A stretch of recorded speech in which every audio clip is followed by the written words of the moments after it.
бүгінгі күні бәріміздің басымызды қосып жатсын. Ең біріншіден көптен көп рахмет. Мынау Айгерім екеуім бірге жасап, осылай өмірдің қызығын көре беріңдер. Мынау пенсияға шықтың зейнет жасына. Бұл да енді еңбегінің еленгені.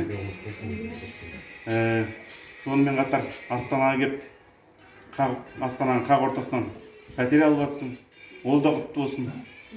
Кіші тола берсін керек нәрселердің бәріне. Рахмет, рахмет. Сонымен қатар ұлың, қызың?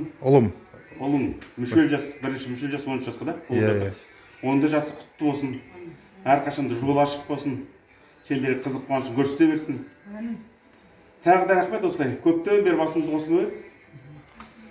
Енді білмеймін, бәріміз басымыз қосылғанда Петропавлда қосылып еді. Астананың төріне кеп бірақ қосылып болды. Көптен рахмет. Айғайлап шулатып жүрсе де айтты, кейде группада шығып кетеді. Группа тиіш болып қалады енді. Группаның өшекшіш деген атақ береміз де қалды, кеш шығып кетті. Чүт-чүт қана қалды атаққан. Бірақ жұма қалды, шығып кетті. Сезді ау деймін өзі. Сол жақсылықтарын көп болсын. Жасай бер. Амин, рахмет.